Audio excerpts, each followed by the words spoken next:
Hello and welcome to Deep Blue Sea, the podcast. I'm your host, Jay Clerk. On this show, we have been through the entire Deep Blue Sea trilogy, scene by scene. Now looking at some Deep Blue Sea adjacent films. That's films directed by Rennie Harlan featuring aquatic action or sharks.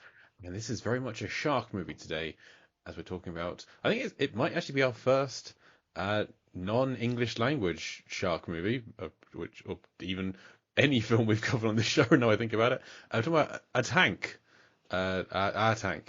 Apologies for the mispronunciations. What is Aatank? Well, it's a 1996 Indian film, which in Wikipedia, on Amazon Prime is listed as a suspense action film.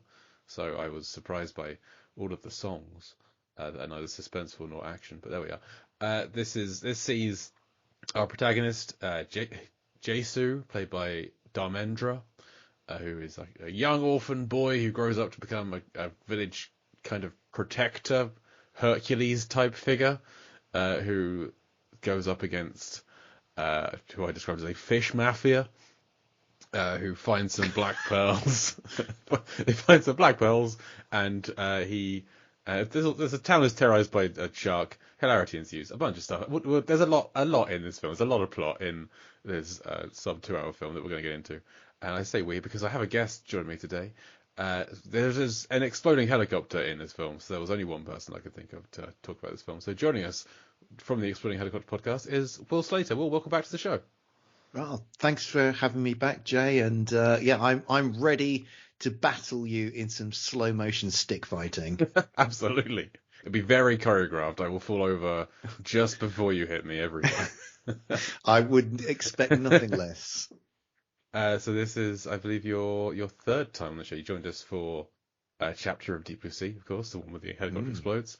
And then you were on for Die Hard 2, of course, the Die Hard film without an exploding helicopter. Rennie Harlan's Die Hard 2. So exactly, you'd have thought I'd know better than to come back again for a third time, wouldn't you? Well, we've found at least we're back to the exploding helicopter, back to your territory, my comfort zone. Yeah. Yes, your comfort. Exactly. But that's right at the end of the film, like in the last 3 minutes, I think, that helicopter explodes. So the whole time, because you see the helicopter in the opening credits, and it's going to happen at some point, and I'm on tenterhooks for almost 2 hours waiting for that chopper fireball. But when it comes, my God, it's great. So we'll definitely talk about that. But before we get into that, where do you stand on Indian cinema, on Bollywood? Is it a genre or a region of the world where you've seen a lot of the films?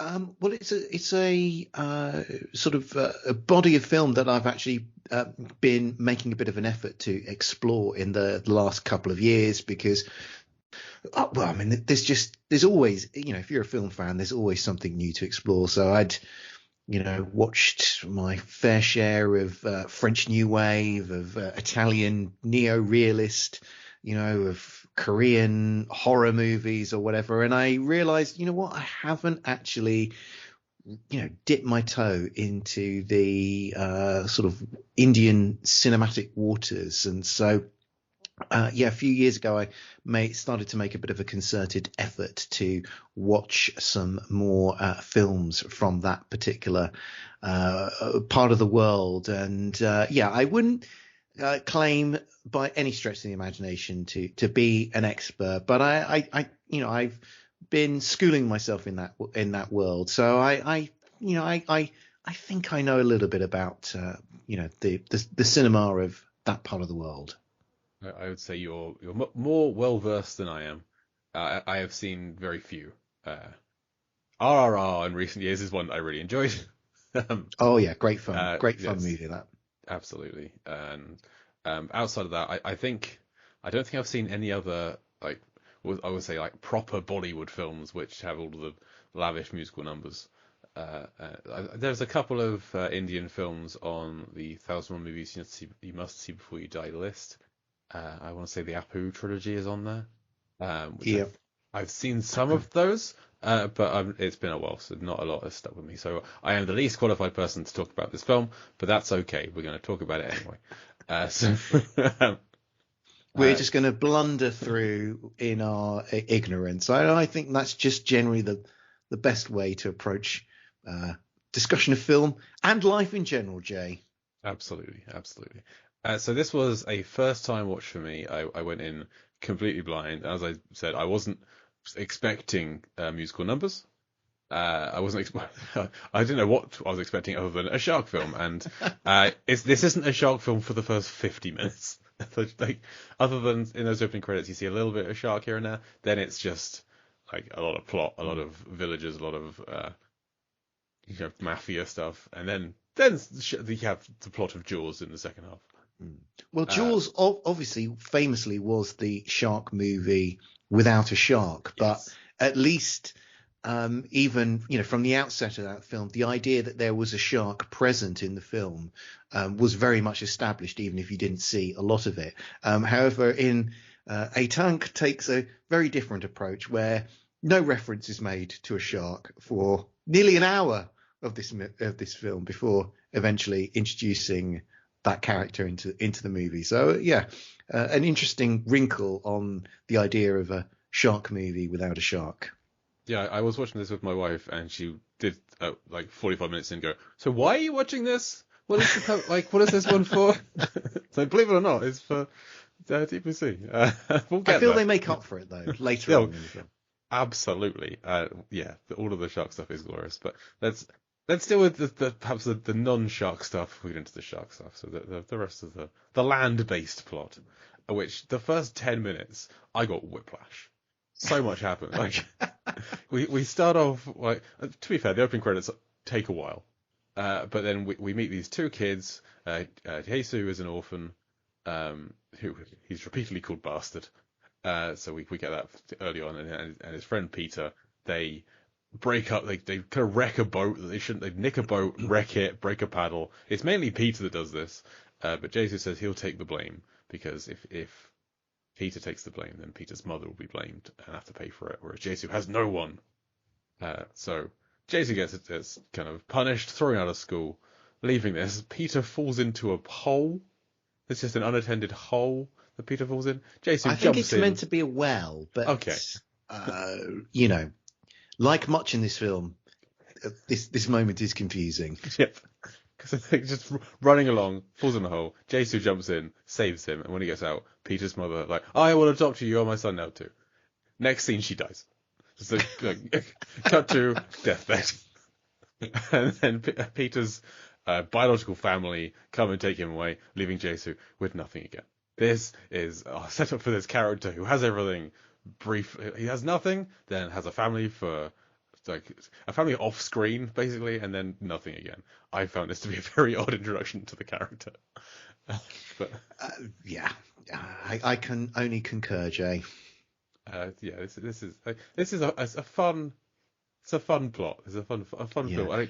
I think it's worth pointing out at this moment that part of the difficulty of quite understanding what is going on in this film is due to the subtitling of this movie, which I suspect has maybe it's been done by artificial intelligence, or it's a very, very literal translation. There's no attempt to kind of convey the sort of subtleties of language, or that maybe something, that might be the literal translation, but it's not a particularly accurate translation in terms of sort of cultural context. So the subtitles are, I imagine we watched this on Prime. Yes. So I imagine we both had the same experience. So yeah, the subtitles are, simplest way to say it, the subtitles are off throughout this whole movie, and that doesn't aid comprehension.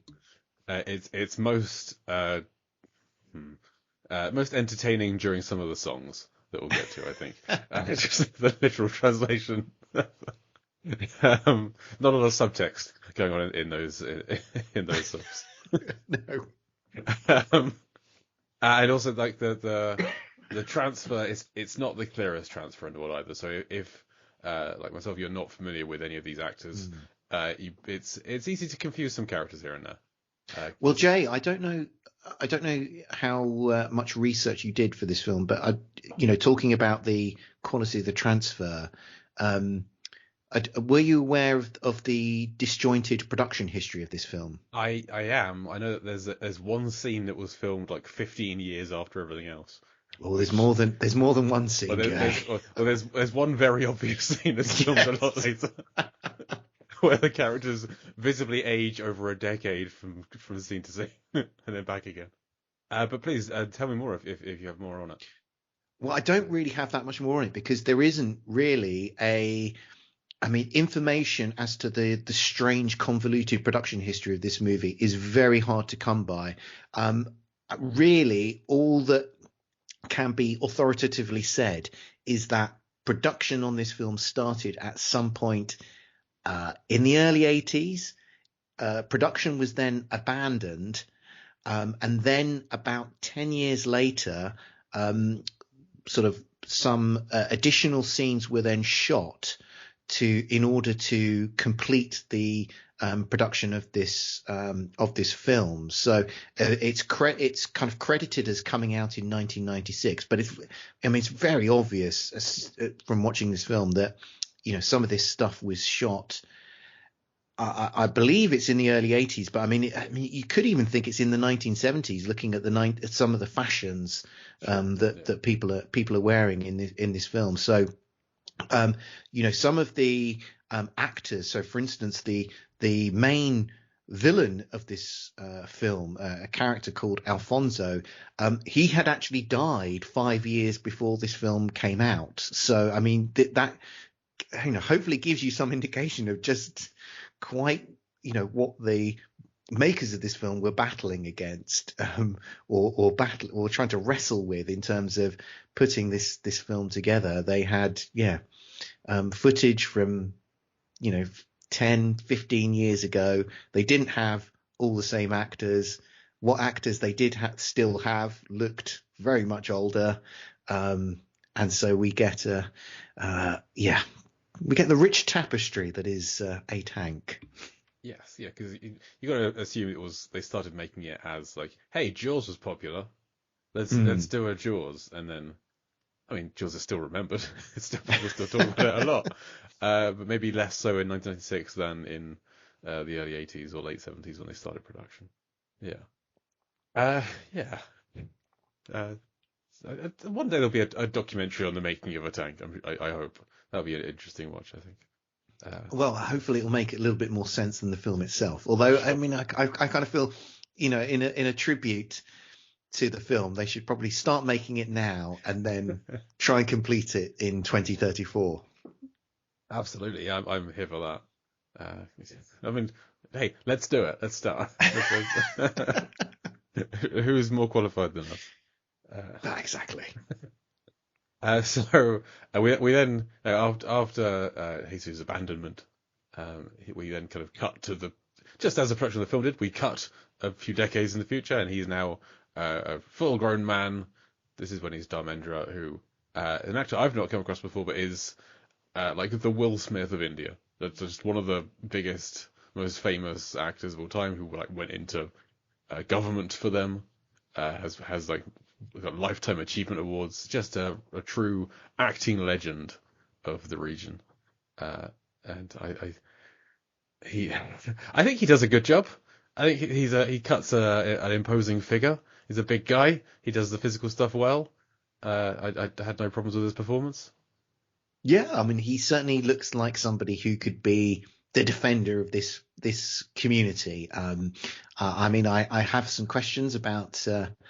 I mean, did his denim shorts need to be quite so short? I don't know about that, but yeah, I mean, he cut the mustard as somebody who would be this sort of larger than life figure that the village would look to be their protector. I think he was something of a sex symbol, so that was those tight shorts. That's helping that, shall we say? Yeah, the audience would have. It sounds like the audience would have been disappointed were he not wearing those shorts. So exactly. Oh, he's just wearing like cut-off combats, just people walking out of the cinema. So he's now protecting the village, and we have. There's the fish mafia who everyone there's like the haul of fish for the day, and the mafia comes in and takes it, and there's people trying to steal hide fish in their coats, and steal fish, and then he comes in and saves the day and stops and like, no more fish will be taken from this town by order of Jesus, kind of thing. I this like funnier film than I was expecting this to be. I don't know why I went in thinking there's not going to be any comedy in this, but I liked like the drunk guy stealing the fish in the coat. I liked him. There's a few like jokes peppered here and there that made me laugh.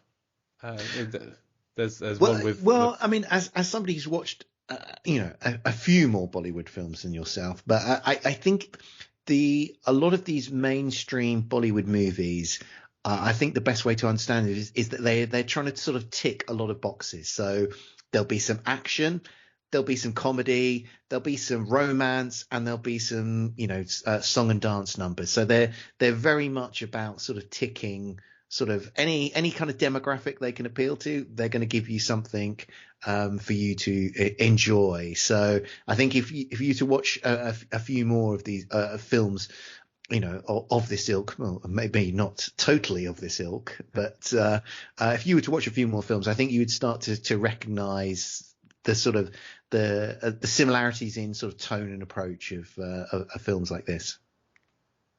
That is probably true. Yes, I need to find more shark films, more Indian shark films. It's not the only ones that I'll watch, but the only ones that I'll probably find time for. Just is this case. But yeah, I mean, with the comedy, there's a bit with the police later on where there's a crowd of people going past the window, and the inspector says to his deputy, like, "What's that?" And the deputy's like, "It's a sandwich." I liked that. Yeah, so we have Jesu protecting the village. Great fight sequence, like a 7 versus 1 fight scene where he takes them all out, and then they get taken. The bodies of the vanquished get taken back to their boss, who like it's unclear if he feeds them all to a dog or he's got a lot of dogs. He is like making a big threatening speech about it all, and then he sets one of his dogs. It's called Robin, which made me laugh because it's like a massive dog and it's called Robin.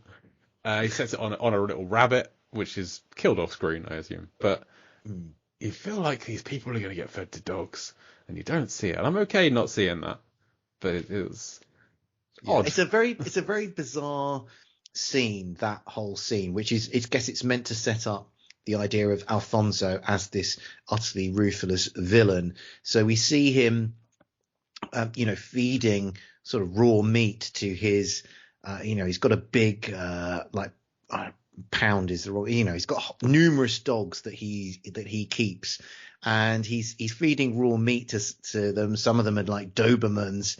But then at the kind of the sort of critical moment where he's really sort of amping up the sort of the latent threat, he then is feeding some raw meat to what looks like a very passive St. Bernard dog that wouldn't hurt anybody. I mean, this dog looks completely incapable of any kind of aggression. It's just like, who chose? What were you doing putting this dog in this scene? It's like, stick with the Doberman. That looks, threatening. This dog will sit on you and you'll be comfortable. Exactly. This dog might sort of lick your shoe in an amiable manner. I mean, that's like the worst thing that this dog could do. So there are these moments within the film which it's hard to know whether that was intentional or whether that's unintentional. And I think that's something that crops up again and again within this film is this a moment of self-parody or is this a sort of lack of awareness by the director as to quite what tone he should be striking at a particular moment? Yeah, I think you're right, because there's lots of cuts from the dogs and the feeding of the dogs to Alfonso's henchmen who all look terrified, but also it's like heightened terror where they could be, if they were trying to do a parody and pretending to be like overly scared, it would look the same. It's hard to tell. And one of them is dressed like Steve Zissou, and that whole team of Steve Zissou people with the red hat and everything, which again, it's just funny. So he feeds a rabbit to one of them, and then we never see the dogs ever again. And of course Alfonso has gloves full of talcum powder, just a big cloud of powder when he takes the gloves off. Great. Then this is our first musical number. Is the next scene, where the villagers are burning like Guy Fawkes style effigies of Alfonso and his men, and do a dance number all about how they will please men, which is what all of the songs. There are 5 songs in this film. They are all about how women will please men. Every single one. Um, I mean, that's what else should songs be about, Jay? I don't know what you're struggling no with. comment. My favorite line from this song is "The desire is oozing," is my quote from this one. I wrote down some lyrics from all of them. That was my favorite for this one. And there's a few women singing, and one of them is in drag as a man. She has like a very fake moustache. Yeah, I don't know what that's about, but yeah. No. Because there's like a moment where she puts her hand on front of her face when she's dressed as a woman, and then reveals it. Now there's a moustache, and she's changed her clothes. I mean, is she meant to be Alfonso in that moment? I mean, maybe. Who knows? He has a big moustache, so perhaps. And then who knows? Who knows? As you say. And they burn the effigies, and then the fish mafia return and set fire to their village because they're not happy about this. But this is when the drunk guy, who I think his name is Philip, he finds or his child. There's 2 kids in this. I get them mixed up. One of the childs finds some black pearls. Philip gets chucked out by his wife Rosie. Finds the kid with the black pearls, runs off to tell Alfonso about the black pearls. Alfonso then takes Philip to show me where you found these black pearls. Alfonso takes Philip there and kills him because that's what he does. He's a bad guy. And we later find Philip's corpse is dredged up by a fisherman. So the black pearls, very valuable. There's some local legend of the tears of Mary Magdalene. Yes, the tears of Mary Magdalene went into the ocean and turned into these black pearls. So Alfonso wants to find more and sell them because bad guy, money, etc. So Philip dead. The villagers don't know about the black pearls yet, but they do know that Rosie, Philip's widow, is out dating, and no one's happy about this because Philip's barely dead in the ground. So they're all talking about her. We see the villagers a few times gossiping a lot, and it's entertaining every time. But it's always like, why are you talking about this? You've got nothing else. I don't think they do, Jay. I really don't think they do. So Alfonso has brought in Da Costa, who I think is some kind of a rock expert. I wasn't entirely sure. He's got a blonde coiffed hairdo to set him apart from the others, and he's brought in to analyze the black pearls. Well, I think he's meant to be isn't he meant to be the fence? He's going to sell these black pearls on the international black pearl market. That makes sense. Okay. I have watched this twice, but the second time around I enjoyed it a lot more. The first time around I was like, what am I watching? What is going on here? Once I had an idea of what the film was and I watched it again, I kind of got in with it and enjoyed it. But yeah, so we have Da Costa, who, blonde, white suit, just the fakest hair and moustache you can imagine. He is he's looking forward to spending some time in the village, but Alfonso's like, no, whilst you're here, people can't see you. You got to be out on the boat. And he's like, I can't be on a boat. You know that I can't live without women and wine. And Alfonso's like, well, don't worry about that. Clicks his fingers. A bunch of ladies show up and sing to him. And 3 of them are for Da Costa, it seems. I'd quite happily sell black pearls for Alfonso if this is how he looks after his staff. He knows how to treat a fence. So exactly. I am a fair-skinned damsel was one of the lyrics from this one, which I don't know, didn't feel comfortable, but whatever.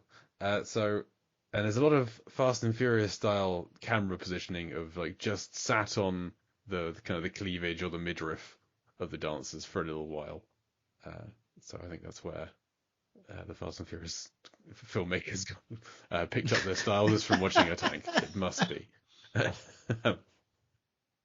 Back on land, there is a wedding. It is Peter is getting married, the long departed temporary brother of Jesu. He's getting married. Jesu is the best man. and part of the tradition is that he has to kiss the bride's cheek, just to get the whole ceremony over with, and he's very nervous about doing that. So it seems that Jasu's he's not a very experienced guy, shall we say? It seems No, I think it's meant to sort of convey his innocence as our hero in this film. Yeah, he'll protect the village, but he can't kiss a friend. But there's some more fun stuff at the wedding reception, at the after party, where there's a tradition that everyone gets good luck if the groom drinks from their glass. So everyone's just getting Peter absolutely hammered. And his new bride not happy about this. She runs off and starts singing, of course. And she's sing dances all through the long grass and into the water. The song featuring lyrics like "I will come in your hand." Sorry, I won't come in your hand. Come on, but I won't come. That kind of thing. It's not subtle. But it doesn't match her facial expression. I don't think these lyrics are that accurate for this song in particular. It seems just a little bit too much. Yes, I would concur. It was definitely, I was arching my eyebrow like Roger Moore when the translation for the lyrics for this song came up. And then she goes swimming, and if you check the time, we're about 50 minutes into the film, and we know what that means. It's shark time. The shark is here. The giant toy shark arrives in the film. It's one of the worst, one of the fakest sharks we've seen in any of these films ever, and I loved every second it was on screen. I am finding a real appreciation for miniature work, which there's a bunch of miniatures in this.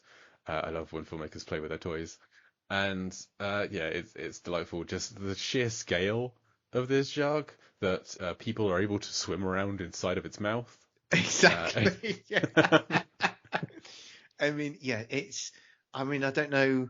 I was trying to think. I mean, that shark must be about 8 to 10 foot wide. It's a megalodon. It has to be a megalodon. Yes, exactly. I think we should also comment here on what may be a unique feature of the shark in this movie, is that it's able to issue a sonic cry.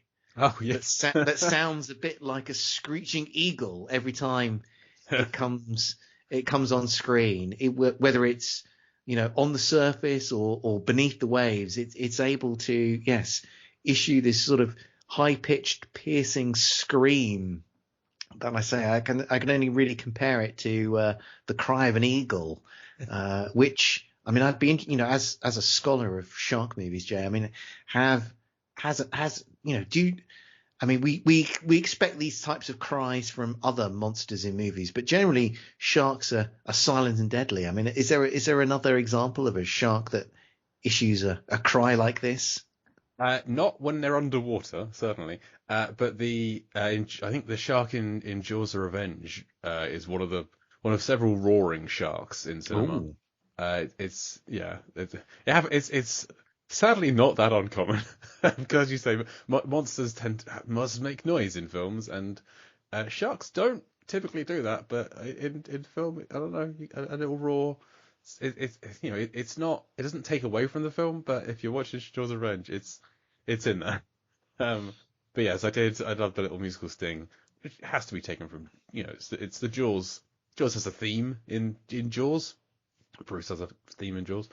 So it's that kind of parallel, isn't it? It's just having the same music when the shark appears. But yes, it became very irritating, this noise. It is unpleasant. But yeah, so the shark dispatches with, I think, Susie was Peter's wife's name. Yes. This scene is very much the opening of Jaws, where a couple are running on the beach. The guy is drunk and kind of just collapses. The lady takes off the dress, goes swimming, gets eaten by a shark. It's the start of Jaws. It's a story as old as time, Jay. Absolutely, it's as old as the mid-70s. Exactly. But this is we're now in the shark portion of the film, so we get like sharks every 5 minutes, and it's great. And the shark is always just hanging out on the surface, fin up in the air all the time. No matter where it's going, it's on the surface. So this is when you have the scene with the police. We have we have two police officers. We have Inspector Khan, and I didn't catch the other guy's name, just like his second in command guy, who just kind of lament that no one comes to police for help. They all go to Alfonso, the local mafia guy. Local fish mafia. Exactly. The fish Give him mafia his proper king. title. The fish mafia king. So Inspector Khan wants to put an end to this a little bit, but also he seems more concerned about catching the shark, which is good. Because how do they find out there's a shark? I forget. I can't remember. Peter. They're looking for Peter's distraught because his wife is gone, and he's on a boat. He gets knocked off of the boat he's with Jesu, and the shark eats him.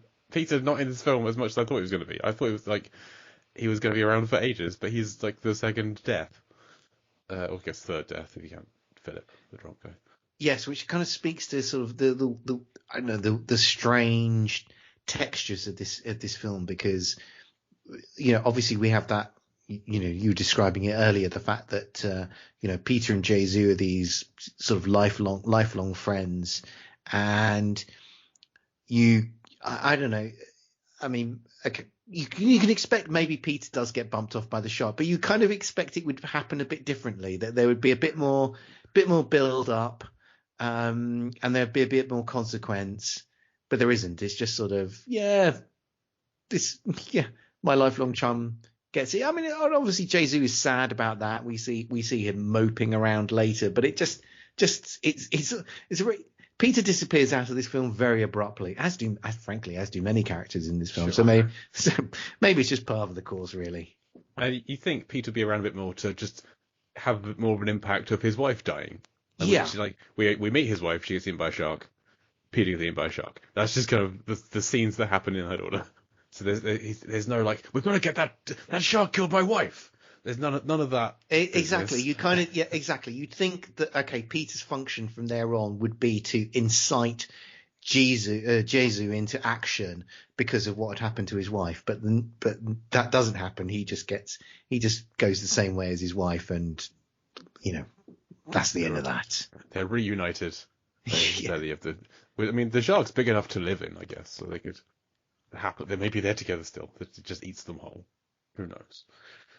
So Jesu sees all this because he's on the boat with Peter, and goes to the police, and the police are like, "Great, I'll start filing a report and raise the paperwork to take out this shark." And Jesu's like, "Let's just go kill them." And so Jesu storms off, annoyed that they're not doing anything, and goes and makes his own shark-killing weapons, which great here for all of that. It's mainly just spears, but he makes them. And then we see more of Alfonso and his men going to find the pearls. So Alfonso up on the boat with Da Costa, he has some divers, and the divers find the pearls, but they also see a shark. And when they get up to the boat and like, "Alfonso, there's a shark down there." And Alfonso does what anyone would do and strangles the man. Exactly, and that was an absolutely fantastic moment of villainy. I mean, that is some proper bad guy behaviour. I thoroughly enjoyed that moment. Probably that's definitely one of the highlights of the film. Yep, there's like you cannot see that coming. Da Costa's like, well, if he tells anyone, there'll be panic everywhere. I was like, right, just this poor guy kind of swims up out of the ocean, says he's seen a shark. Then Alfonso sort of decides to, I need to strangle this guy because no one's going to go diving for pearls if word gets out that there's a shark around. So he strangles him to death, weights him down, and then throws his body over to the ocean. And then sort of Alfonso's like henchman, or I can't remember if it's one of Alfonso's henchmen or Alfonso himself, says, let's have a think about what we do next. And it's like, maybe you should have had a little think about what you do next like 5 minutes ago before you just started like arborarily murdering your own men. Strangle first, ask questions later. That's exactly. Alfonso's way. So, he's down a henchman. That's fine, he's got plenty more. And now we just cut to a whole non sequitur scene of a car is being driven, and a woman is being harassed inside the car. She manages to escape, and Jesu appears, sees to the guys who are attacking her. and takes the woman in. And wouldn't you know, he now has a lady. Which the next scene we back to these gossiping villagers. They're all like, "You hear that, Jesu? He's got a lady in his house. They're not even married. They should get married right now." And that's all the villagers care about. Jesu does not care about this. But that is the scene. That's the scene that's shot like 15 years later, I think. Was that the scene? Yes, Yeah. definitely, because I think JC's girlfriend. I mean, she's. I don't know what's going on with. I don't know what's going on with her, because she's. I mean, I don't know whether she's just older. I mean, I did start to wonder, maybe she's pregnant, because the shape of her figure was completely different, and yeah, very jarring. Yeah. But so I'm guessing the kind of plot points I had to tie together was Jesu has a lady now. Which that's where this comes from. Who knows what the plot points they were trying to tie together? Because there's many plot points they don't tie together. Sure, this is true. But either way, that he has a lady in his house now. Also living with them is Johnny, the child from Philip and Rosie's relationship, the one who found the black pearls. Philip, the drunk guy, who's dead. So he's now there now as well, and he's calling like Jesu father and what was this lady's name? Well, on IMDb, she's just credited as Jesu's girlfriend. She just doesn't even get Sure. She doesn't even get a name. Well, she is referred to as mother by Johnny, by the child. Is Johnny played by two different? Is he played by two different actors? This kid. Sometimes you can start overthinking this film. I mean, I don't know. I didn't pick up on that. He's also not in the credits. I trust your. Well, I mean, I'm very bad at recognizing children in general in films and in real life. It's just not something I'm good at. But so I don't know. Let's say he's played by one person, and well, it doesn't matter. It makes life easier if he's played by one person. We'll just refer to him as Johnny, and later Johnny's friend. But we don't need to refer to Johnny's friend for all that long. We'll get there. So we now have the Black Pearl gang having a celebratory, big party where there are more ladies dancing and more singing, singing again. I am a delicate damsel. I'll steal your slumber. That kind of thing. And one lady has a very bad midriff, which she has laid down, and people put things on it, which includes a spinning top, a toy scorpion, and some ice is thrown at her at one point. So that's nice. And very suggestive, that ice, but again, you don't know how intentional that is. Is it just sheer coincidence? Is it my dirty English mind, or whatever? But a strange moment within the film. Yes, and there's a character we haven't referred to at all, who crops up now and then, but didn't really probably get introduced. Who is like a secret agent? Yes, one of the most confusing plot elements of this entire film, Jay. Which, because I think I didn't know who he was, so I didn't write him down in my notes at all because I had no idea who this guy was until he has a couple of action scenes here and there. But he's like a sunglass wearing denim guy who just infiltrates the mafia gang and just hides out there and is investigating the whole Black Pearl situation.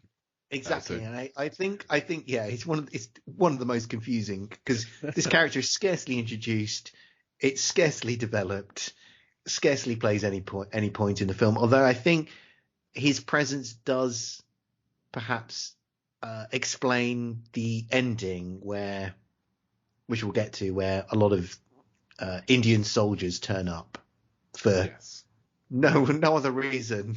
Well, for no reason other than you think they've been summoned by this character. I mean, if they haven't been summoned by this character, then I really don't know what the hell is going on. Oh, well, there is a scene where he's on the phone. Yes. So I think that is him. But if I were to rewrite this film, I would make this guy Peter.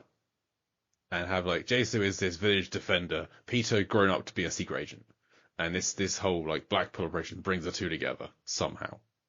That's like I feel like that would be, instead of having just a make any third less guy. sense than what is on screen at the moment. So True. I mean, I'm on board with this. So Peter uses this big song and dance number to kind of investigate the camp a bit more. A big fight ensues, which is it's a decent action scene. There's some fun fighting going on. I enjoyed it. It's probably better staged than the stick fight at the beginning with Jesu, I would say. Yep, I agree. So then we go back to Jesu and Jesu's girlfriend, and she apparently she's dressed all nicely. She's dressed in like wedding garb, because apparently they're supposed to get married that day, and Jesu didn't show up for the third time, which that's a choice.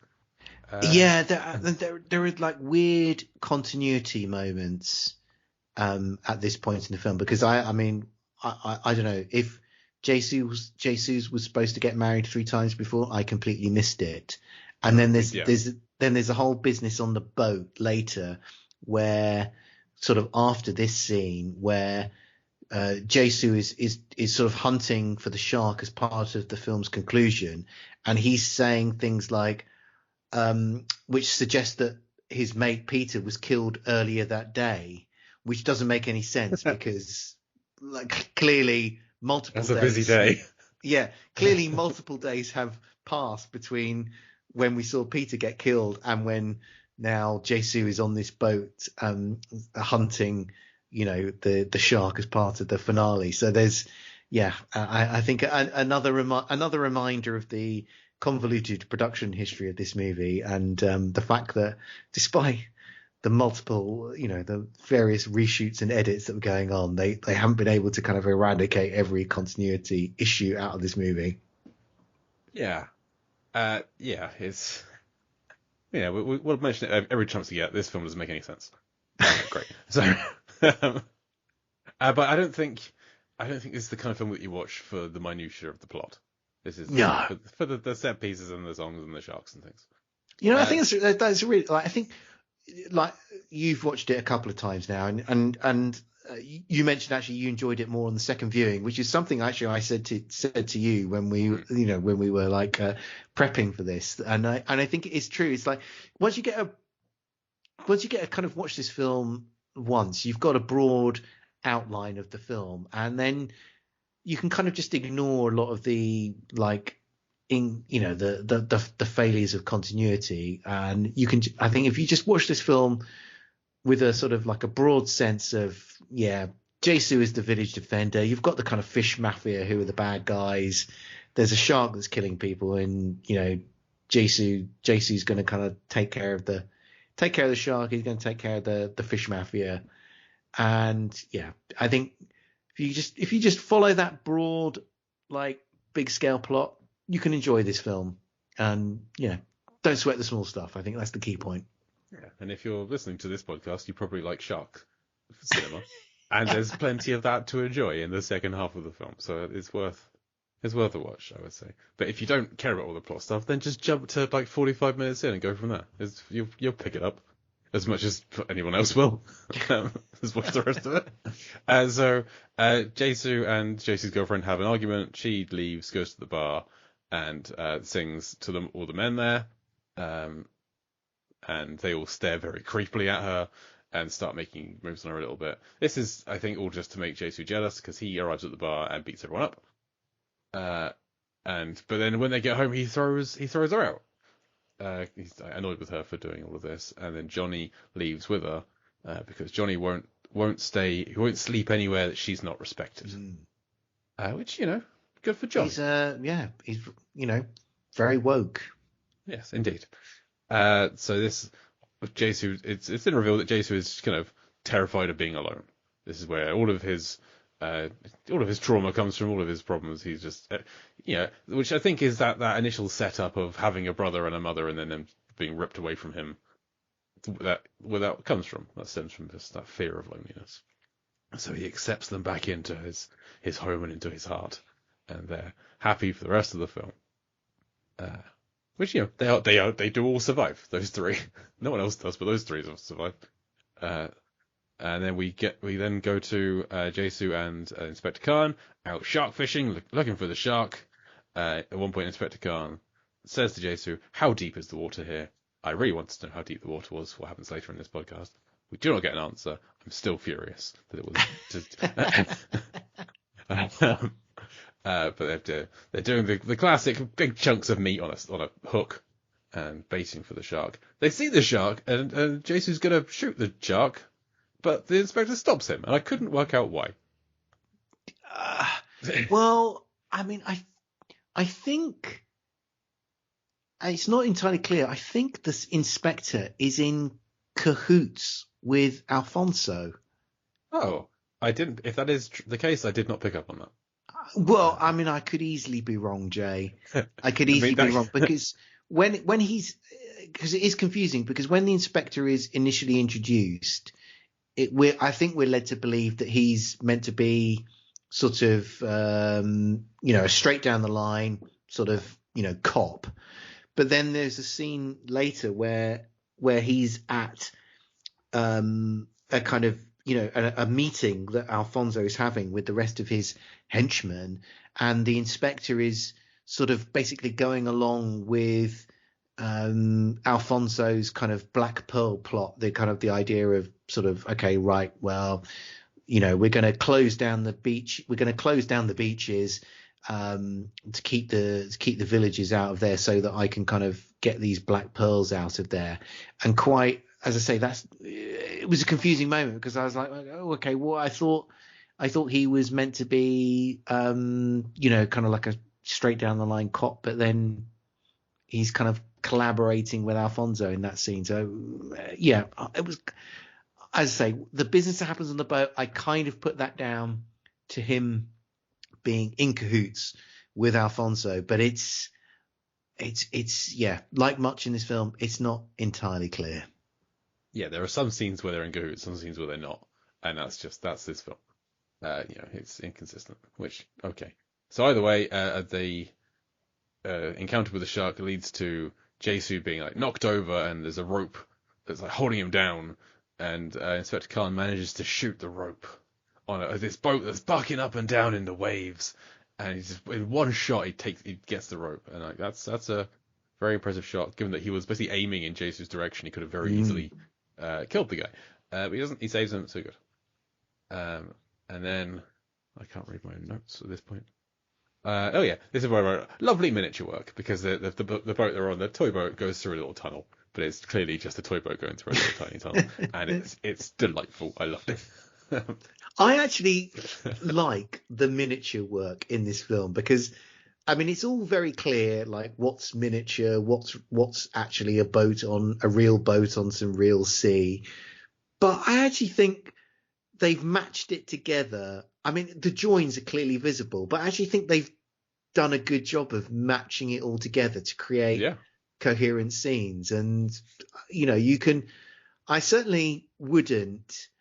I mean, there are many things you can criticize this film for. I certainly wouldn't criticize it for its special effects. No, I am sincerely saying I enjoy them. I really do. I find them quaint. But like when you have a toy boat with a shark fin the size of the boat right behind it, it's like, oh, that's just beautiful. Compare this to films like, did you see Bait, the Australian shark film? No. Okay, that. It's a great film. It's a tsunami traps a bunch of people in a supermarket floods a supermarket. People get trapped in there with a couple of sharks. It's an enjoyable film. Julian McMahon is one of the bigger name actors from it. And that opens with a scene where a guy gets taken out on a surfboard by a shark leaps up in the air, and that shark looks awful. It's one of the worst I've seen, but it's trying to be so much better than the one in Aatank. Aatank knows its budget, knows what it's doing, and is doing the best with it. And I think it succeeds better than something that's trying to go beyond its means. Anyway. I completely agree. There's a lot of more recent shark movies which are employing whatever CGI technology, and I would much rather watch the shark action in Aatank than in those movies. Absolutely. Which is good because there's more coming up right now when Johnny and a friend of Johnny are out. Look, they've heard about the black pearls. Well, I mean, Johnny found them, and they're trying to find some more so they can sell them. And they're out in their dinghy. Jason's out looking for them. Sees the shark. Wave knocks Johnny's friend into the water, and the shark eats a child. It's just blood everywhere. Child swimming inside of the shark's mouth, and just gone. It's you don't often. I think it's actually not that uncommon for kids to get in these films, but I an extra star for any shark film where a kid gets eaten, I guess. Yeah, I mean, I think, these sort of like Bollywood movies are generally quite like family friendly. So I was quite impressed that Aatank actually decided to go down the okay, let's have the shark have a little kid snack in this movie. I was impressed with that, and there's quite a lot of blood in. I mean, it's not gruesome by any stretch of the imagination, but they don't stint on the fake blood in the water when this kid gets gobbled up and starts swimming around inside the shark's mouth. So I enjoyed I enjoyed any time the shark chomped on somebody in this film. Yeah, more of that soon. But yeah, there's no we don't know who this kid is. This kid doesn't have parents. This is just another kid. So he's just fish food, isn't he? Really. Once he's eaten, no one cares about him ever again. That's it. Just he's been removed from the plot. So then we have more of the fish gang, the fish mafia, the undercover. He was like a CBI agent, they say. So the Indian equivalent of the CIA kind of thing, or the FBI, whatever. And, the Confederation of British Industries. There we go. Thank you. That's something I could have easily looked up. I chose not to. For some bad podcast host. I'm sorry. So he breaks up the fish mafia, and there's one of Alfonso's men, the guy in the red hat, is like the third bad guy in this one. He's leading this area, and leather jacket, sunglasses guy. The bad guy takes a woman hostage, and is like, okay, everybody be cool, got hostage, and then just turns around and exposes this back to the CBI agent, who shoots him in the back, and you can get the classic Batman start of the pearls spilling everywhere, just like Martha Wayne has been shot. This is his origin story. So that's one bad guy dealt with by one of the good guys, and then I think that whole stuff is never seen again. Because now we're out on the water, and Jesu is looking for the shark, and he sees the shark, and he throws a bloody great spear at the shark's head. So now the shark has a harpoon sticking out of it for the rest of the film. But they also spot Alfonso spearing away. So he grabs a bundle of harpoons and sets out after him on his boat, and Alfonso's got as many pearls as he can carry, like stuffed in his jacket. I think it's in like a life jacket kind of thing, which is going to be a terrible life jacket if it's full of pearls. But there we are. And Costa is here, Will. The helicopter is here. It's finally arrived. It's finally arrived. I looked at the time and it was 3 minutes to go. And we have, there's still two main bad guys plus the shark still all alive. So Alfonso is like beckoning for DaCosta to bring the toy helicopter down, like gives it a big thumbs up. And as the helicopter lowers down, the shark rises from the ocean. The helicopter basically flies into its mouth, but also the kind of momentum of the whole thing goes into the boat that Alfonso is on. So helicopter explodes, breaks into Alfonso's boat. Alfonso's boat explodes. The sheer explosion of it all launches Alfonso into the air. That's right. This has got to be the worst case for Alfonso. He's been in a boat, helicopter, shark explosion that he's been launched clear of. Nothing more could... Oh no, here comes Jesu, throwing a spear, hitting Alfonso in midair, taking him out. This guy's been killed 4 times in the space of 2 seconds. And we then see that the pearls have been dropped into the water to signify Alfonso dead. So exactly. They sort of drip out of the pouch, which I think is a sort of nice touch. Sure. Yep. in Uh, in so this movie. the toy helicopter kind of explodes into the boat. I would say it's not the most. If you're just looking at the quality of the explosion, it's not a great quality explosion. But in terms of just the kind of the Oh, as events part of leading the around sequence, it, yeah, it's exactly. glorious. As part of a sequence, it is incredible. It is. I mean, I don't know what you thought, Jay. For me, it's the highlight of the film. 100%. I Yeah, mean, it's that and Alfonso strangling the guy. That's the two things.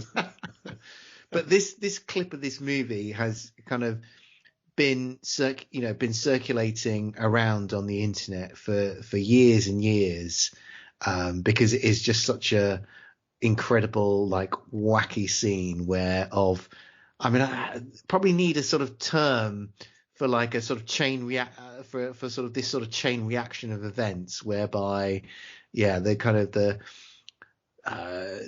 kind of like shooting at the shark, then the shark hits the helicopter. The helicopter then goes into the boat, which explodes the boat, which then causes Alfonso to fly through the air, which then causes Alfonso to be speared by Jesus. So yeah, it's a truly incredible sequence, and I think if you have slogged your way through the 107 minutes that have preceded this moment, this is a worthy reward for your time, energy, and patience, I think. Absolutely. Yeah, it's easily the highlight. It's glorious. But the shark is still alive. It's still going. God damn it. And so you kind of cut back to the boat with Jason's girlfriend and Inspector Khan and Johnny. I think Johnny's on there as well. Just all the other characters are still alive, and they just chuck a bunch of barrels with meat tied to them into the water. The shark, underwater kind of rounds up some of these things and comes to the surface, and we then have there's like a rope. The shark he gets a rope into the shark, and it pulls taut, and the barrels bob up, and the shark leaps in the air, and as the shark leaps over the boat that Jesus was on, he just rams his homemade stick harpoon thing up in the air and guts the shark as it goes over his head. This is another great moment. It truly This is a great shark kill. This is an all-time shark kill. Yeah. I was gonna ask you, Jay, is where this ranked in terms of shark kills. But I mean, I thought this was fantastic. So I'm reassured that you, as a scholar of this sort of genre of movie, felt as strongly about it as I did. Well, thank you for the idea for an upcoming episode of ranking shark kills. We will definitely do that. That should be something we've already considered doing, but we haven't. So that's going to be up there. But yeah, this is up there. I like the one from the Meg, actually, which is like all the little sharks eating the big shark is one that stick out to me as well. But for a man versus shark kill outside of Deep Blue Sea, Jesus taking on this flying megalodon with his harpoon is certainly up there. Yeah, and then entrails and blood rain down on them. Credits. There is no denouement, no epilogue, nothing at all. Shark dead, film over. I miss that, Jay. I miss films that just knew when to end. Yeah. I mean, is it The Dark Knight Rises, which is just a film that just continues to end and end and end. And I feel that film has basically spawned a terrible trend in filmmakers where they just feel they need to just keep adding on another end to kind of, I don't know, fully satisfy audiences or kind of play with their expectations, where it's just like, they should just look at Aatank and just like, look, let's have a completely elaborate exploding helicopter kill. Let's have a fantastic gutting of our main villain. That's it. I mean, what more could you want at that stage? We don't need any more. It's just like, okay, let's just wrap this thing up. Yeah, we have like Jesus is exhausted, clinging to the spear on the shark corpse, and then we just have like it's been dragged into the shallows, and the villagers rush in, putting the shark out of the water, and then giant text "the end" on the screen, and that's it. There is no dialogue post like in the last 5 minutes of the film. Pretty much, it's all just shark, kill shark, shark dead, go home. I agree. I mean, filmmakers take note. Yes, that's absolutely. what I say. I mean, The Dark Knight Rises. It's the end of a trilogy. You kind of feel like there's a bunch of characters that people have grown fond of and might want to see how they end. But one of those endings is setting up another film that everyone knew wasn't going to happen. There's no like Joseph Gordon-Levitt is not going to go on to do his own Batman. Like that was never on the cards. Like no one left that film going like, oh yeah, let's see the further adventures of Robin. Like that wasn't going to happen. I don't know why that's in there, but whatever.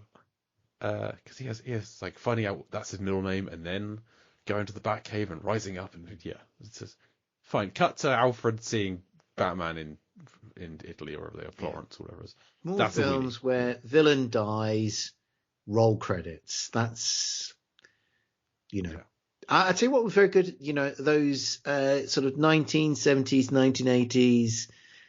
Martial arts, the kind of Hong Kong martial arts movies were very good at that. I've seen very few, but the ones I have seen, I think Enter the Dragon. I think. Oh no!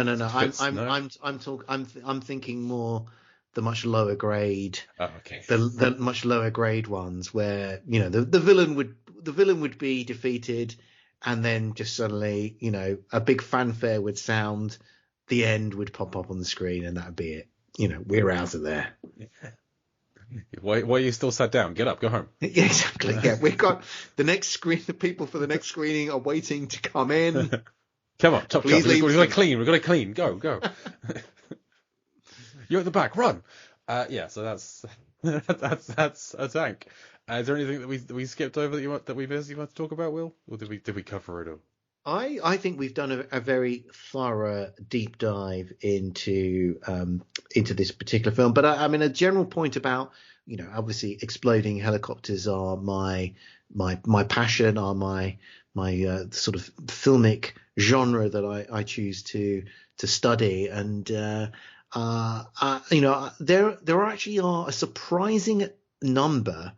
Well, I think it's surprising number of shark films that feature an exploding helicopter. So I've had a look at the numbers, and there are 11 shark films that I have catalogued that include an exploding helicopter, and I've catalogued over just I think I've got up to 820 shark films. I've got 820 films catalogued which feature an exploding helicopter, and I know it's not 11 out of 820. It doesn't sound like a lot, but I think it is a lot. I mean, given that these are films that are essentially about the ocean, the fact that 11 films have in my list actually that are about sharks also feature an exploding helicopter, I think statistically that is significant. I agree. Yeah. And I think most shark films are quite low budget. It's a genre that people like homemade make a shark film. An exploding helicopter is going to be difficult to do on a low budget. Aatank managed to do it quite well, but others might not. So let's hear this list. I want to see how many we've covered so far and what you're going to what we're going to subject you to next. Well, obviously you have the premier shark movie of all time, Deep Blue Sea, which does feature an exploding helicopter. You have the film Shark Attack from 1999. We have not covered that yet, but it is on the list. We've got Hammerhead, which features William Forsythe. Mega Shark versus Giant Octopus. We have done that. Excellent. There's also Dino Shark, Mega Shark versus Crocosaurus, The Meg, which I'm sure you've covered. Yep. There is the rather curious land-based shark movie, Sharks of the Corn. That is on the list, but it is not high. There is Jurassic Shark 3, Seavenge, Of course. and Megalodon, The Frenzy. Did you have the Meg 2? Meg to the Trench? I don't consider that helicopter to explode. Okay, I've seen it once and I couldn't remember. Yeah, it for me that's a crash, no explosion. Fair enough. And I misspoke. We have not covered Mega Shark vs. Giant Octopus. We have covered Sharktopus. So that's the Mega Shark vs. Giant Octopus. We're hoping to do it soon because Mark Blue said I want to do this one at some point. So that's on the upcoming list. We're going to do that eventually. And the rest will be on the list if they're not already on there. Okay. Yeah, we've definitely done Aatank, the Meg, and Deep Blue Sea, of course. But the rest soon. Fodder. You are compelled to watch them all. Oh, there's so many shark films. One thing I did want to ask you is that there are obviously this is I guess a Bollywood take on Jaws, and obviously Italian cinema very famously embraced the kind of the Jaws phenomena and produced many low budget rip-offs of Jaws. But are there any other I was interested in any other kind of different sort of countries in the world that have sort of done their own version of Jaws, version of Deep Blue Sea, and but through the prism of their own sort of national culture? That's a good question, and one that I don't have or not. Like, I haven't come across any if they are out there. Have you done any of the Italian ones? We've very recently did The Last Shark. Oh yes, very famous one. Yeah. Which is beautiful, glorious film. That was like a couple of weeks ago we did that. That was very recently. And we did, I think Tentacles is not a shark film, but that's kind of in the half Italian, half American Jaws rip-offs kind of range. And like the Last Shark, so similar to Jaws that the makers of Jaws sued it. There was a cease and desist because it was so similar. But yeah, there's a lot more on the list that we just haven't got to yet because we're trying to do the good ones first. But we'll get there. We'll dredge this shark-filled lake at some point. But yeah, I'll look into what other countries, because we haven't done many other foreign. I said at the start we haven't done any other foreign language films. I forgot, of course, we have done Rennie Harlin's Bodies at Rest during his Asian period. We still have Legend of the Ancient Sword coming up soon as well. From Rennie, but no, we need to cover more world shark cinema. So that's inspiring me to go and find some more. Yeah, I mean there must be like a Japanese shark movie. You'd think. I mean, like Deep Blue Sea 2 and 3 are both South African productions. And there's there's a big shark film fan population in South Africa, I think. And yeah, we have a lot of fans, a lot of listeners over there. So hello, welcome. Enjoy the show. If you know of any listeners out there, we have listeners around the world. Please let us know if there is shark movies from your countries. Please. Well, I've just Googled Japanese shark movie, and I've come across Psycho Shark. Oh hell yes, that sounds great. The original title of which, Jay, is called Jaws in Japan. So apparently these girls are in danger and a huge shark is waiting for his prey. So yeah.